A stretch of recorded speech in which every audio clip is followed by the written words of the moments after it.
Welcome back to the channel, or welcome here if it's your first time. In this video, I'm looking at the Spirit Torino IEM Twin Pulse Beryllium earphones, and I'm going to tell you what you can expect to get for around $1,000. Let's get it.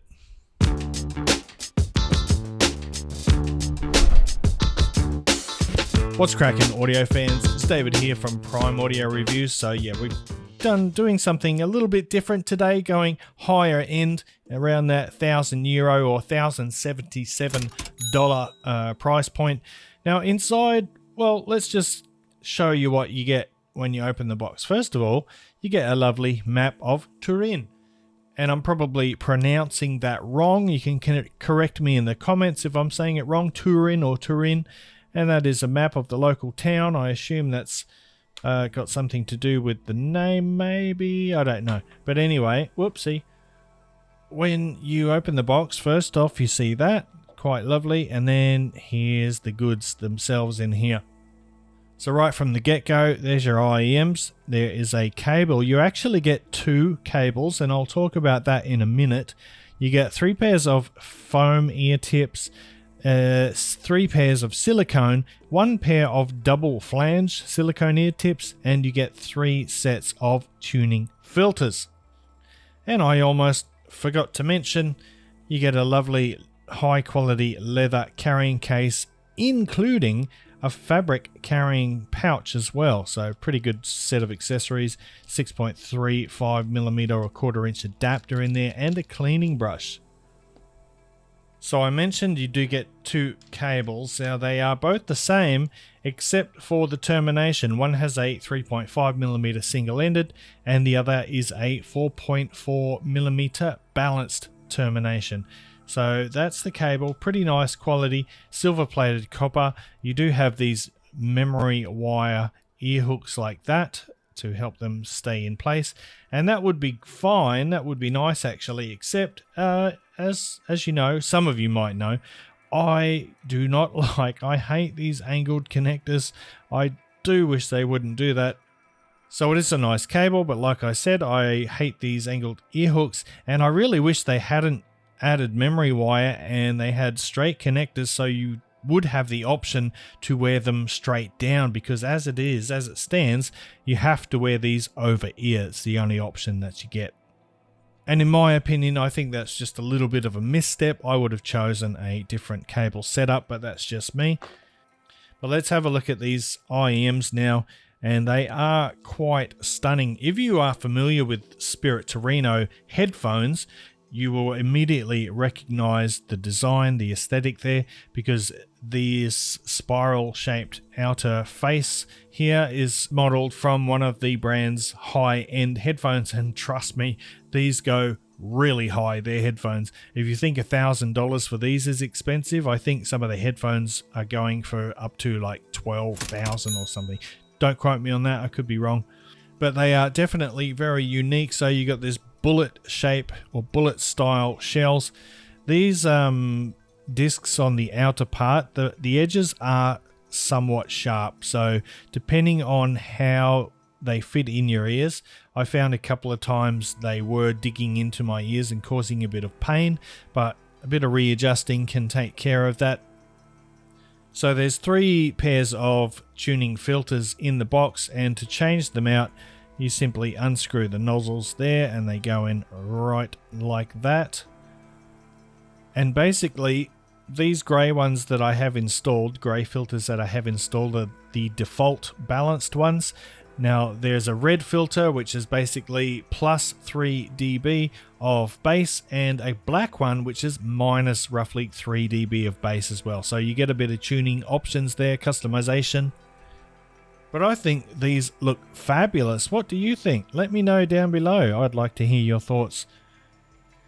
So what kind of sound signature do you get for this €1,000 or $1,077 IEM? Well, I can tell you they sound just as unique as they look. And my initial observation was they've got this spacious and airy yet grounded sound profile. It's complemented by a well-defined body and note density. So although it is spacious and airy, it is still grounded and solid. It doesn't sound wispy or hazy. Now this IEM has been finely tuned for precise timbre and tone reproduction. However, it's still engaging and musical. It's quite an interesting process that the team over at Spirit Torino went through to tune these and get feedback on them during that process, and you can find more information about that on their website. So as far as the filters go, look, let's throw up a graph here. And you can see them there. You've got the red, the grey and the black filters. For the most part, I chose to use the red filters just because they're a bit more fun. You get a bit more bass response and a bit more fullness and body in that lower mid-range, which is really nice for things like guitars, pianos and vocals. But having said that, I also enjoy these grey filters, especially for critical listening and for listening to specific music genres like classical music and acoustic. But what I'm going to describe now for the sound is based on primarily on the grey filters or the default filters. So in terms of bass, it's a really nice bass. I love it. It's visceral, sort of like physical, yet it's fairly neutral in quantity, at least with the grey filters. It does increase significantly. 3 dB might not sound like much, but trust me, if you put those red filters on, the bass really comes to town. So the bass feels authoritative and warm, but without being boosted or dominant. And I believe that's in part due to the isobaric driver setup.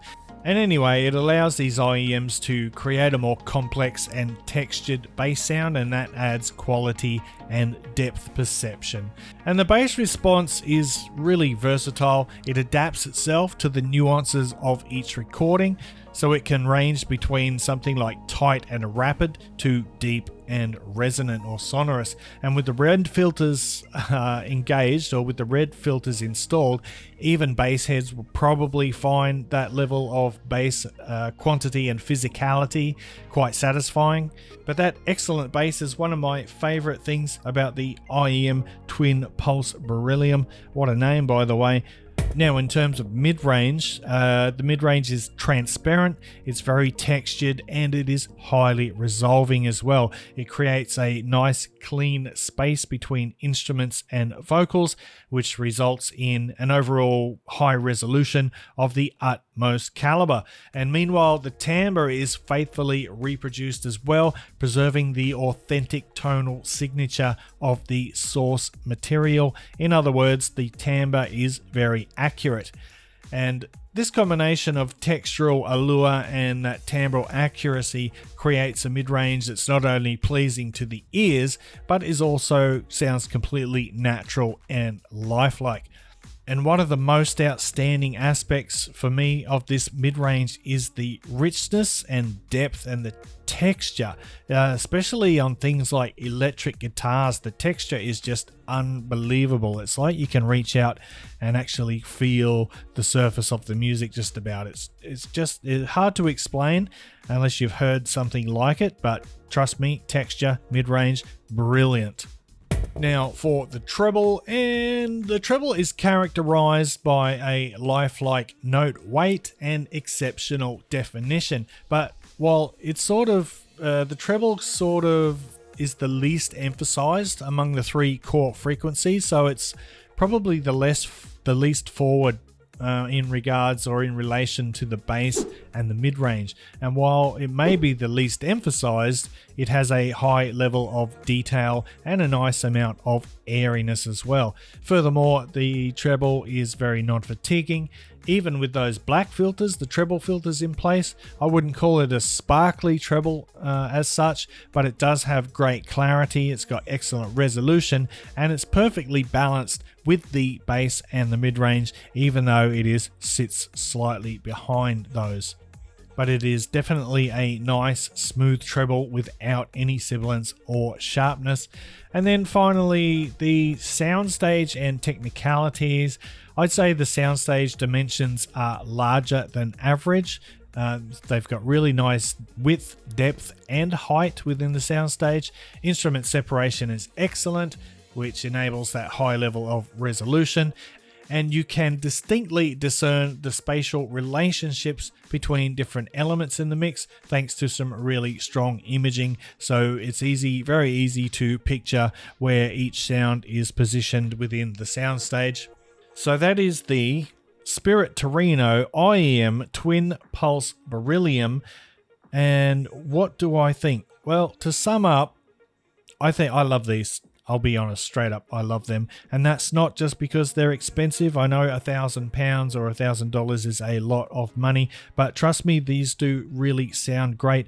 I am not totally sold on everything, like the sharp edges on the shell, the cable. I would have preferred a nice flexible cable with straight connectors, so you could have the option of wearing them cable down instead of over ear. That would be nice.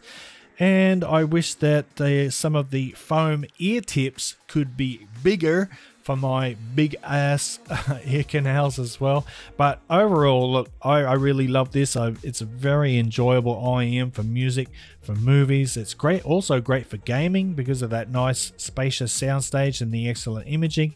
So, you know, if you are in the market for an, you know, high tier, leaning towards flagship IEM, definitely I would recommend these. And with that said, I'm going to wrap it up here. Thanks for watching the video. If you liked it, give it a thumbs up, Parfam audiophile style. Leave a comment down below. Tell me what you think about these, and would you pay $1,000 for a pair of in-ear monitors? If you're new to the channel and you want to see more audio content like this, please consider hitting the subscribe button. I'd love to see you back again. And until next time, I'll see you later.